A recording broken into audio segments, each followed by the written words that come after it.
They threw him to the pavement like he was nothing, knee in his back, hands wrenched behind him.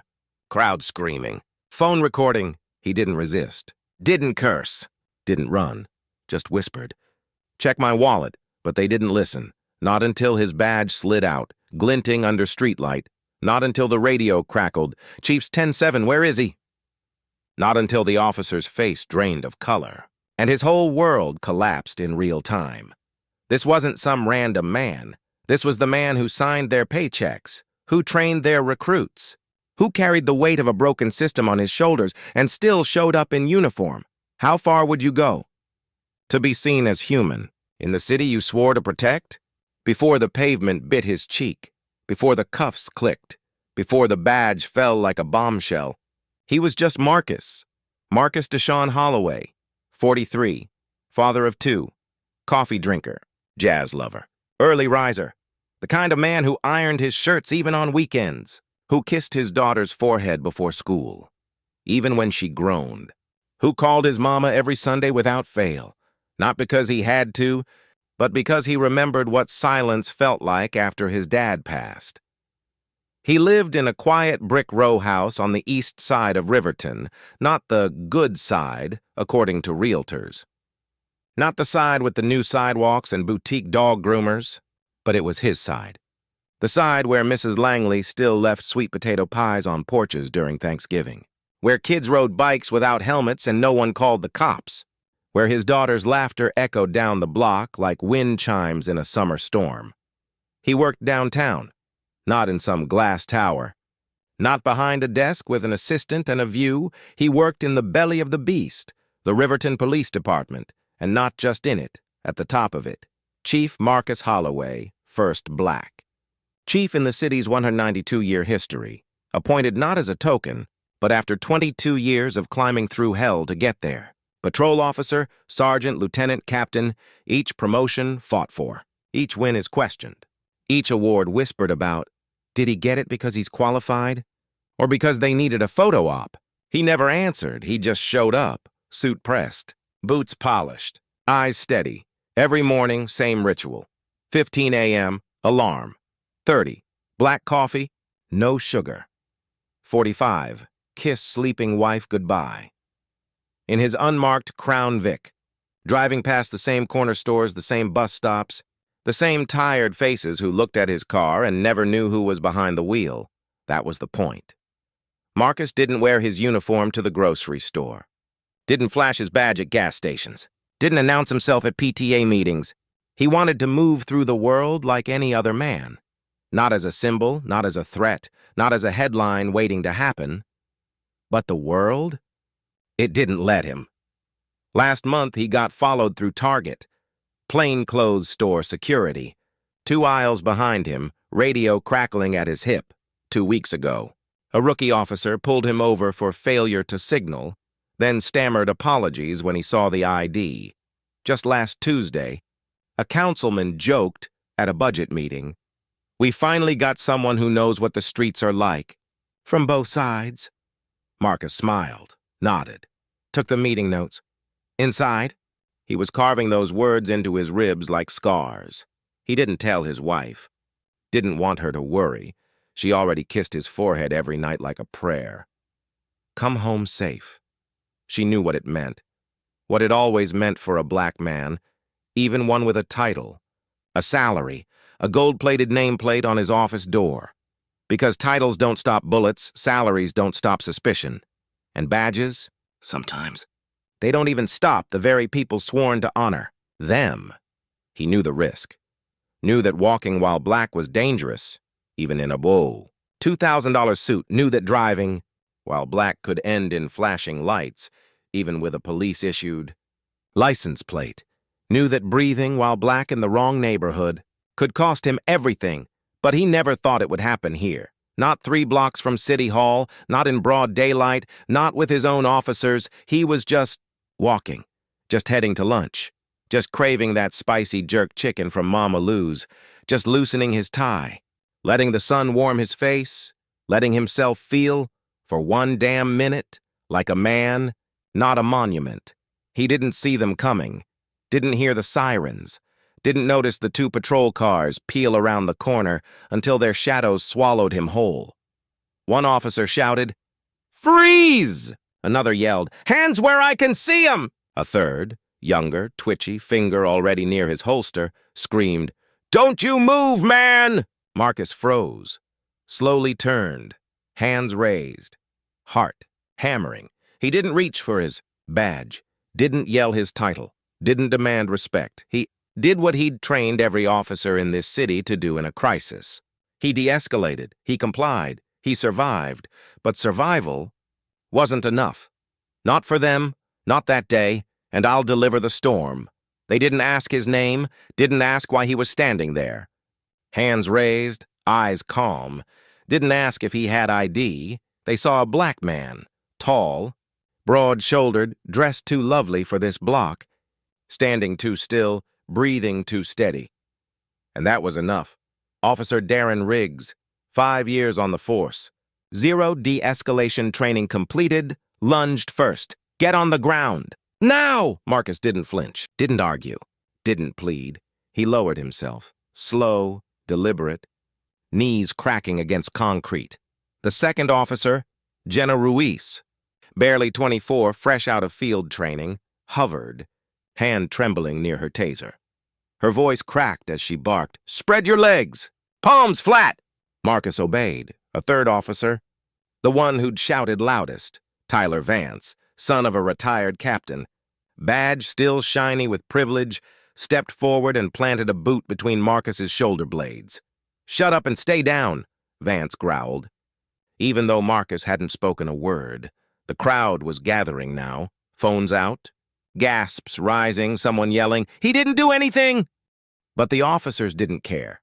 They were in control, or so they thought.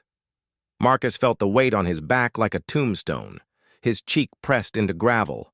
The smell of oil and hot pavement filled his nose. His wrists burned as metal cuffs snapped shut, too tight on purpose. He knew the trick, knew it from the inside, knew how a little extra torque could leave bruises that looked like accidents. He didn't cry out, didn't beg, didn't say, "Do you know who I am?" Because he'd learned, the hard way, that those words didn't protect black men. They made things worse. Back at the station, no one noticed he was gone.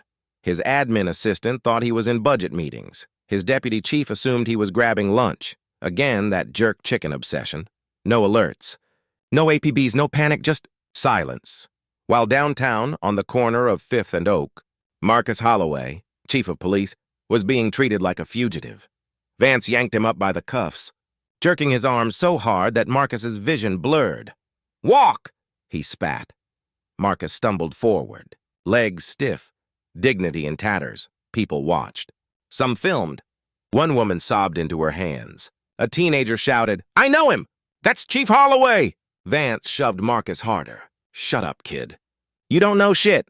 They didn't take him to a cruiser, didn't read him his rights, didn't call it in. Instead, they marched him, wrists bound, suit torn at the elbow, into the alley behind Mama Lou's. No cameras there, no witnesses, just brick walls, dumpsters and the sour stench of old fry oil. "What's in your pockets?" Riggs demanded, patting him down with rough, impatient hands. Marcus stayed silent. "Wallet, phone, keys," he finally said, voice low, steady. Riggs pulled out the wallet, thick, leather, worn at the edges, and flipped it open, and froze. Not because he saw the badge, because he saw the photo.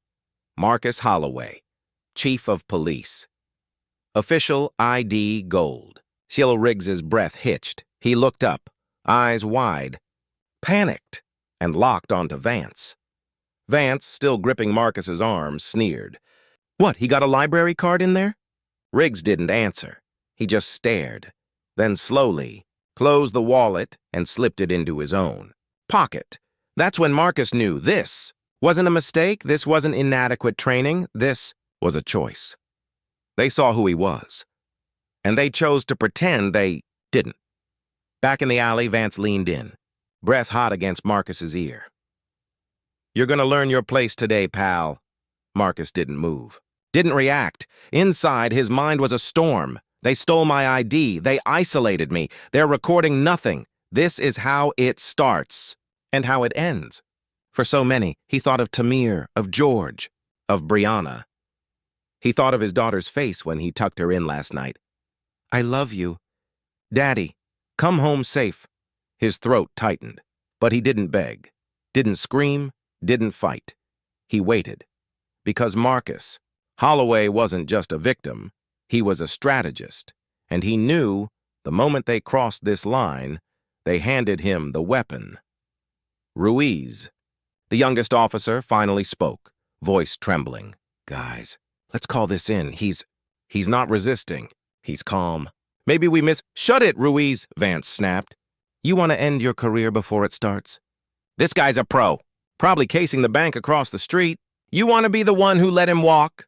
She fell silent, eyes down, hands shaking, complicit.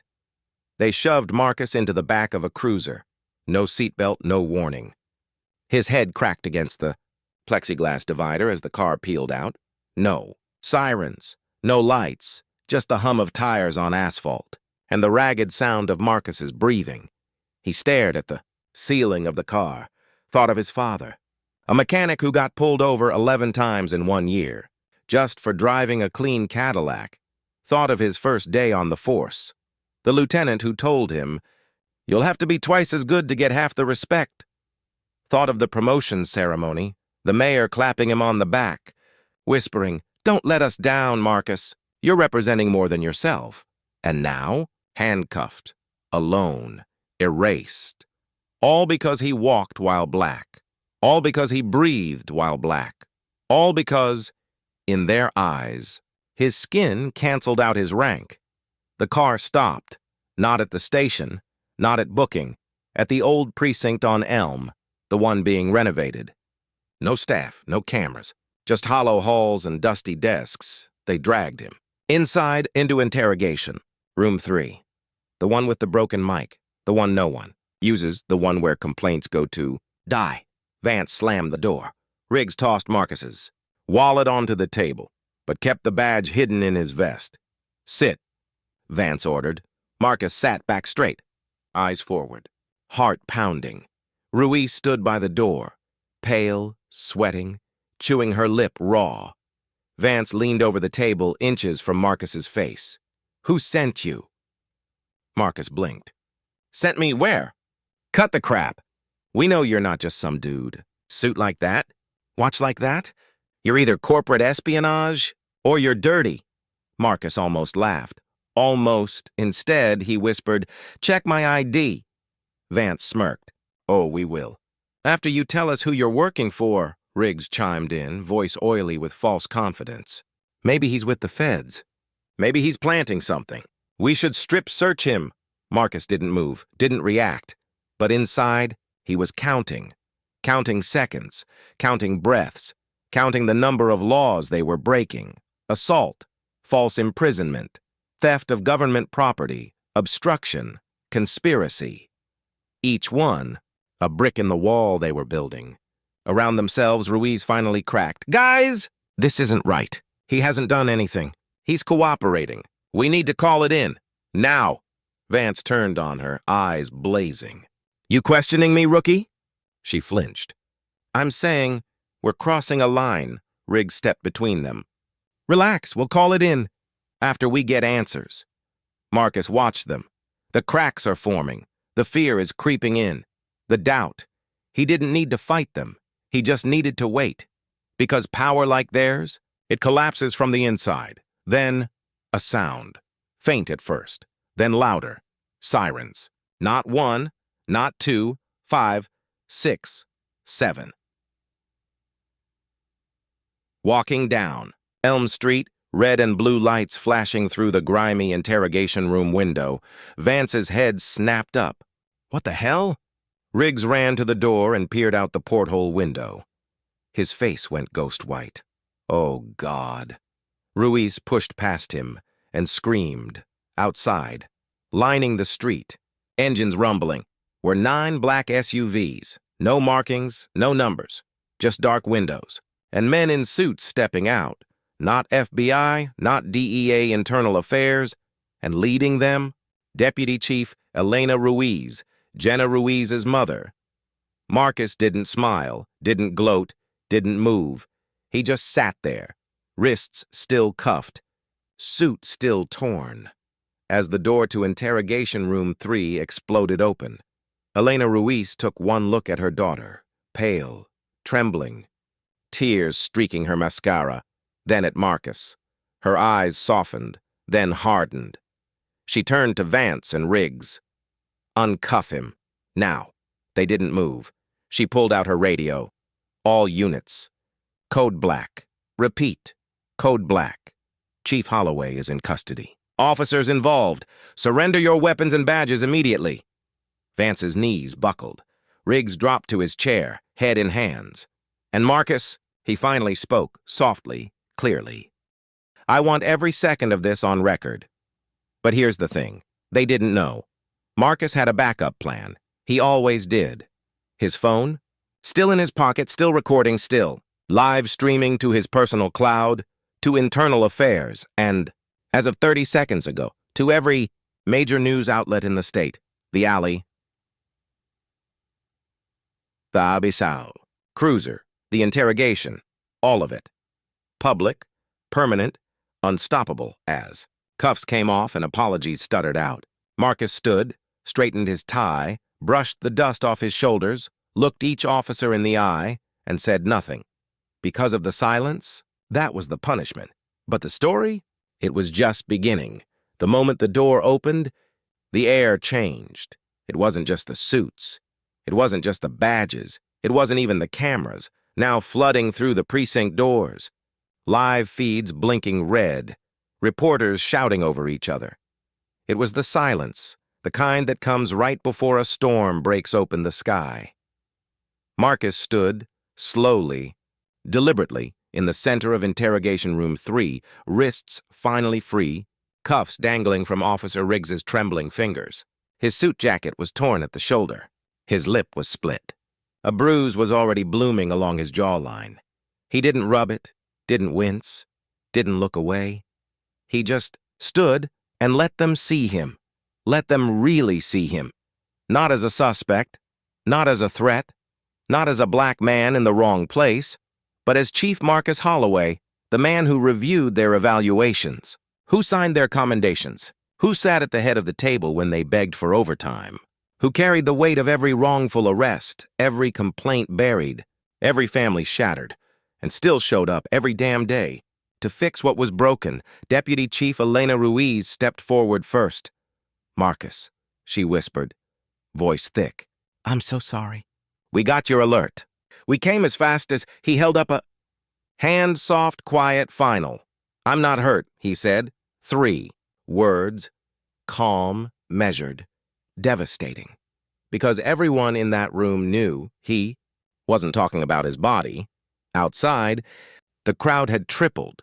Neighbors, reporters, off-duty officers, activists, teenagers live streaming to TikTok. Elderly women clutching "We see you, Chief" signs. A little girl holding a crayon drawing of Marcus in uniform, wings on his back. The city was watching. And Marcus? He walked right out to meet them. No press statement, no PR handler, no script. Just him, bruised, rumpled, eyes burning with something more profound than anger. Stepping onto the cracked concrete steps of the old precinct. Microphone thrust into his face before he could blink. He didn't take it, didn't need it. His voice carried. I didn't come out here to give a speech, he began. Voice low but cutting through the noise like a blade. I came out here because I owe you the truth. A hush fell. Even the helicopters overhead seemed to pause. I was arrested today, he said, not because I broke the law, but because I uphold it. He turned slightly, just enough for the cameras to catch the tear in his sleeve, the fingerprint bruises circling his wrists. These marks, he said, holding up his arms. These aren't from resisting. These are from complying, from doing exactly what we train officers to ask civilians to do. Stay calm. Stay still. Stay alive. A woman in the front row sobbed. A teenager yelled, "We love you, Chief!" Marcus didn't smile, didn't acknowledge it. He kept going. I didn't show my badge when they slammed me to the ground. Not because I forgot it, not because I was scared, but because I wanted to see what would happen if I was just a black man. His voice cracked. Just once, then steadied. And now we all know. Behind him, through the glass doors of the precinct, Vance and Riggs were being walked out in handcuffs, their cuffs this time, heads bowed, faces ashen. Reporters swarmed like hornets. Cameras flashed like gunfire. Marcus didn't look back. He didn't have to. The image was already searing itself into the public mind. 2 white officers, one the son of a captain, led away in shame. One black chief, standing tall, wounded but unbroken, speaking truth to a city that had failed. Him, then, the twist no one saw coming, Marcus, reached into his pocket. Not for his badge, not for his phone, for a second phone, smaller, black. No. Case, he held it up. This, he said, was recording. From the moment they told me to freeze. A collective gasp rippled through the crowd. I didn't plan to release it, he continued. I recorded it for internal affairs, for my lawyers, for my family, so they'd know what really happened. If I didn't come home, he paused, looked straight into the nearest camera. I'm releasing it now because silence protects the system, and I'm done protecting it. He tapped the screen and hit play. What followed was 11 minutes of hell, captured in brutal, unflinching audio, Vance's sneering voice. You're gonna learn your place today. Pal, Riggs's nervous chuckle. Maybe he's with the feds. Strip search him, Ruiz's trembling whisper. Guys!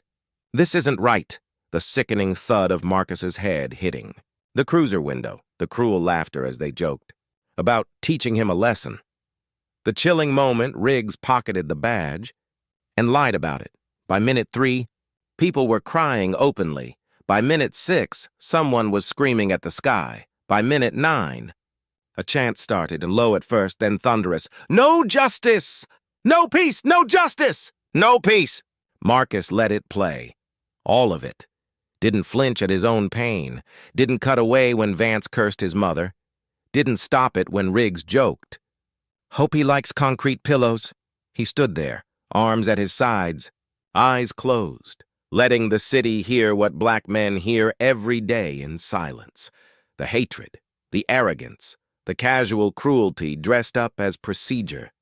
When it ended, the silence returned, heavier this time, thicker. Marcus opened his eyes, looked out at the sea of faces. Black.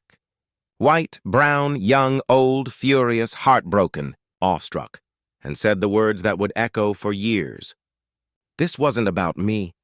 This was about every black man they didn't believe, every black woman they didn't listen to, every child they made feel small. I wore the uniform, so they'd see the man, but today, the uniform didn't matter, only my skin did, and that is the sickness we have to cure. Then he did something no one expected. He turned and walked back into the precinct, past the reporters, past the cameras, past the officers standing frozen in the hallway, eyes wide with dread. He stopped in front of Jenna Ruiz, the rookie, the one who spoke up, the one who cried. She was still in uniform, still shaking and still waiting to be arrested. Marcus looked at her, really looked, saw the fear, the regret, the flicker of conscience that hadn't been stamped out yet. He reached into his pocket, not for cuffs, not for a reprimand, for a pen and a small notepad. He scribbled something, tore out the page, handed it to her. She stared at it, confused, terrified. He leaned in. Softly, so only she could hear, he whispered, "You still have a choice. Don't waste it." Then he walked away, leaving her standing there, holding her transfer papers. To the Community Oversight Division. His signature is already at the bottom. Outside, the crowd was still chanting. Inside, the system was already crumbling. Vance? Suspended. Criminal charges are being drafted. His father's legacy, Ashdot Riggs, fired on the spot. Badge revoked. Facing federal investigation, the mayor, on the phone begging Marcus to handle this quietly. Marcus didn't answer. He walked to his office, closed the door, sat at his desk, and stared at the photo on his wall, his daughter, grinning in her school uniform, holding a sign that read, "My daddy is a hero." He touched the frame, whispered, "Not yet, baby, but today." I started. The footage was released on the internet at 4:37 p.m. By 5/2, Chief Holloway was trending worldwide. By 6 dozens, protests formed outside every police station in the state. By midnight, the governor announced a full review of use of force policies, led by Marcus Holloway, and the officers who did this, they thought they were teaching a man his place. They didn't realize. They just handed him the match. To burn the whole system down, just say, the city didn't sleep that night, not because of sirens, not because of protests, but because of shame. It curled through living rooms like smoke. It sat heavy in police precincts like a ghost. It echoed in council chambers, in newsrooms, in school cafeterias, whispered between friends, shouted in town halls, scrolled through on trembling thumbs. Because what happened to Marcus Holloway didn't feel like an exception. It felt like confirmation. If it can happen to him, it can happen to anyone. The fallout by morning, Officer Tyler Vance was in county lockup, charged with assault, false imprisonment, and obstruction. His father, retired Captain Vance, resigned from the police advisory board in personal distress. His family's home received so many angry calls that they fled the state within 72 hours. Officer Darren Riggs, fired without a pension, charged with theft of government property for pocketing the badge. His mugshot, smirking even behind bars, became a meme. A badge thief trended for a week. His wife filed for divorce. His union abandoned him. Rookie officer Jenna Ruiz, transferred not as punishment, but as redemption. Marcus kept his word. She spent the next 6 months embedded in the community oversight unit, shadowing families of victims, attending grief circles, writing reports that gutted the department's use of force protocols. She cried at her first civilian review board. She didn't cry at the second. By the third, she was leading it. And Marcus? He didn't resign, didn't retire, didn't give interviews. He went back to work. The reforms 3 weeks after the alley, after the video, after the world watched a chief of police get treated like a criminal for being black. Marcus walked into City Hall with a 37-page reform proposal titled, "The Holloway Mandate." It didn't ask for sensitivity. Training. It demanded accountability. Body cams must be activated before any approach, or the officer is automatically suspended.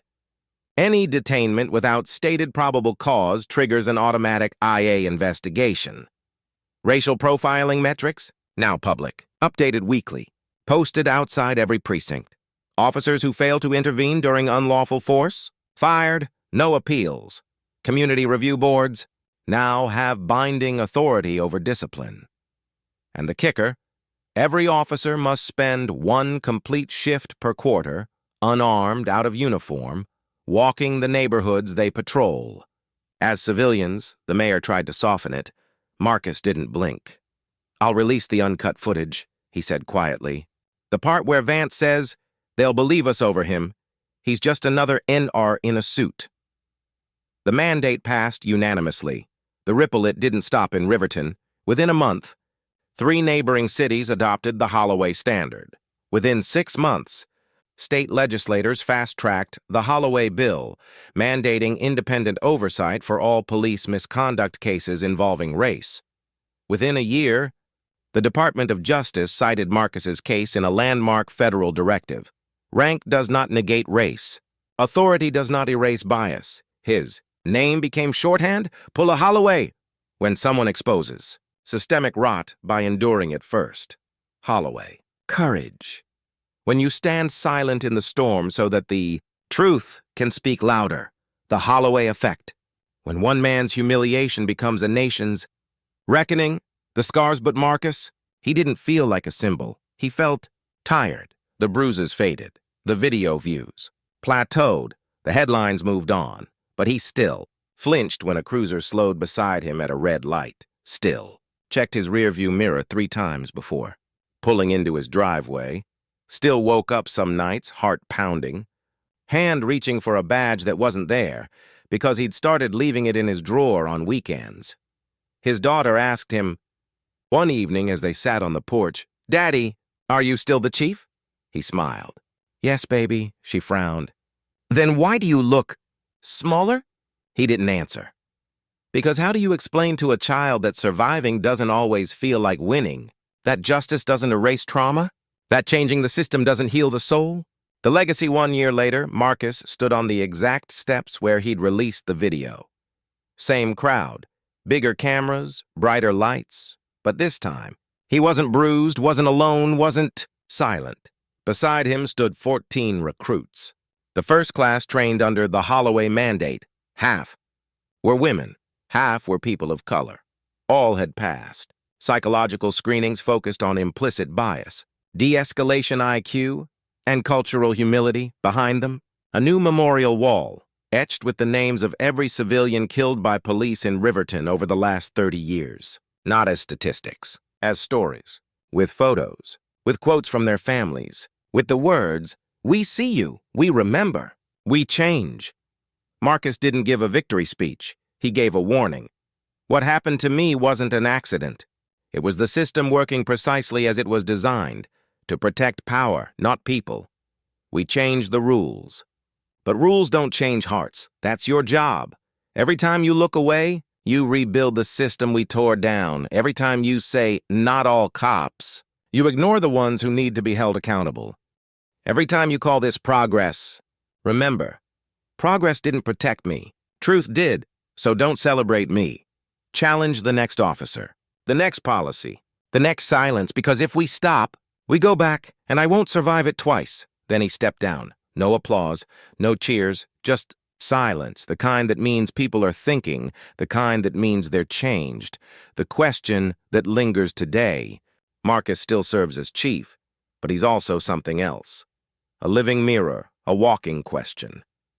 When people see him, in his uniform at the grocery store, picking up his daughter from school, they don't just see authority, they see vulnerability, they see resilience, they see the terrifying gap between who we say we are and who we prove ourselves to be under pressure. His story is now taught in police academies, not as a cautionary tale, but as a litmus test. If you wouldn't do it to Chief Holloway, why are you doing it to anyone else? The takeaway, for you, for us, for tomorrow. This story isn't about one man. It's about what happens when we mistake position for protection, when we believe titles shield skin, when we think that power negates prejudice. Marcus Holloway had the highest rank in the city, and it didn't stop them. So ask yourself, who in your life has no badge to flash, no title to whisper, no platform to scream from? What happens to them when they're thrown to the ground? And more importantly, what will you do when you're the one watching? Will you film? Will you speak? Will you step in? Or will you wait for someone more important to show up? Final words from Marcus at his daughter's 8th grade graduation. Marcus was asked to say a few words. He stepped to the mic, looked out at the sea of young faces, black, white, brown, immigrant, native, queer, disabled, brilliant, scared, hopeful, and said this: "They will try to tell you your voice. Doesn't matter until you have a title. They will try to tell you your pain isn't real until it's televised. They will try to tell you to wait your turn, be patient, and be quiet. Please don't believe them. You are not future leaders. You are leaders now. Your outrage is valid. Your tears are data. Your silence, that's the only thing they're counting on. So speak, even if your voice shakes. Especially if your voice shakes. Because the world doesn't change when the powerful speak. It changes when the witnesses refuse to look away."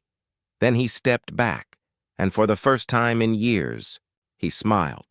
Not because the fight was over, but because he knew it was finally in the right hands. If this moved you, don't just watch. Please share it. Comment, "I won't look away." Tag someone who needs to hear this, because Marcus's story shouldn't be rare. It should be impossible, and that starts with us. Dedicated to every black man, woman, and child who was never believed, until it was too late. May your truth never need a badge to be heard.